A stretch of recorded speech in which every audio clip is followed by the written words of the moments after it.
Hello, നമുക്കിന്ന് transparent ടേപ്പും കുറച്ച് ഈർക്കിലും വെച്ചിട്ട് ഒരു ലാമ്പ് ചെയ്താലോ? ഓൾറെഡി നിങ്ങളൊക്കെ കണ്ടിട്ടുണ്ടായിരിക്കും. ഇത് പിൻട്രസ്റ്റിൽ എപ്പോഴും കാണുന്നതല്ലേ എല്ലാവരും. ഞാനതിൽ ഏറ്റവും സിമ്പിളായിട്ടുള്ള ഒരെണ്ണമാണ് എടുത്തത്. കാരണം സിമ്പിളായിട്ടുള്ള ഒരെണ്ണം എടുക്കുമ്പോഴല്ലേ പെട്ടെന്ന് നമുക്ക് ചെയ്യാൻ പറ്റൂ. എനിക്ക് പെട്ടെന്ന് ചെയ്ത് തീർക്കുന്നതിനോട് എന്തോ വല്ലാത്ത ഇഷ്ടമാണ്. ആദ്യം തന്നെ ഒരു ടേപ്പ് എടുക്കുക. അതിലേക്ക് ഈർക്കിലി ഇപ്പം നമ്മൾ കാണുന്നില്ലേ, വീഡിയോയിൽ കാണുന്ന പോലെ ഒന്ന് ഒട്ടിച്ചെടുക്കുക. ഒട്ടിച്ചെടുത്തതിന് ശേഷം അതിൻ്റെ മുകളിലേക്ക് ഞാൻ നമ്മുടെ സാധാ തെറ്റിപ്പൂവില്ലേ, തെറ്റിപ്പൂവെന്ന് തന്നെയാണ് എല്ലാവരും പറയുന്നത്, എനിക്കറിയത്തില്ല. നമ്മുടെ തെറ്റിപ്പൂ ഞാൻ മുകൾ ഭാഗം ഒന്ന് കട്ട് ചെയ്തിട്ട് ഒട്ടിച്ചു കൊടുത്തിട്ടുണ്ട്. വീണ്ടും ഇതിൻ്റെ മുകളിൽ കൂടി വീണ്ടും ഒരു ട്രാൻസ്പെറൻറ്റ് ടേപ്പ് ഒന്നുകൂടി ഒട്ടിച്ചെടുത്തിട്ടുണ്ട്. അങ്ങനെ നമ്മുടെ ഫസ്റ്റ് പ്രോസസ്സ് ഇവിടെ കഴിഞ്ഞു. ഇനി നമുക്കിതൊരു ക്യൂബ് ഷേപ്പാക്കിയാണ് എടുക്കേണ്ടത്. ക്യൂബ് ഷേപ്പാക്കി എടുക്കുന്ന സമയത്ത് മുകളിലും താഴെയും വീണ്ടും ഗ്യാപ്പാണല്ലോ, അത് ഫില്ല് ചെയ്യണം.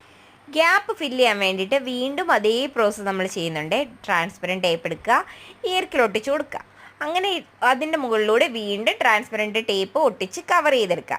ഇതിനെ നമുക്കിനി കട്ട് ചെയ്തെടുത്തിട്ട് അവിടെ മുകളിലും താഴെയായിട്ട് ഒട്ടിച്ചു കൊടുക്കാം. അതോടെ നമ്മുടെ ക്യൂബ് റെഡി ആയിട്ടുണ്ട്.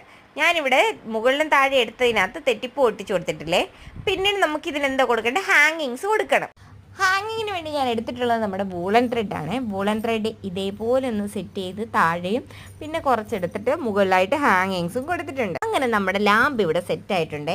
ഇത്ര സിമ്പിളായിട്ട് എടുത്ത ലാമ്പ് ഇനി നമ്മൾ എങ്ങനെയാണ് വർക്ക് ചെയ്യിക്കുന്നതെന്ന് നോക്കണ്ടേ. വർക്ക് ചെയ്യിക്കാൻ വേണ്ടിയിട്ട് ഞാൻ ഒരു ഫെയർ ലൈറ്റ് അതിലിട്ട് കാണിക്കാവേ. ഫെയർ ലൈറ്റ് ഇട്ടിട്ട് കത്തിച്ചിട്ടുള്ള ഇതാണ് ഈ കാണുന്നത്. അപ്പോൾ എങ്ങനെയുണ്ട്, ഇഷ്ടപ്പെട്ടോ? കൊള്ളാമെങ്കിൽ എന്നെ സപ്പോർട്ട് ചെയ്യാൻ മറക്കരുത്. സബ്സ്ക്രൈബ് ചെയ്ത് സപ്പോർട്ട് ചെയ്യണേ. അപ്പോൾ അടുത്ത വീഡിയോയിലായിട്ട് കാണാം. ബൈ.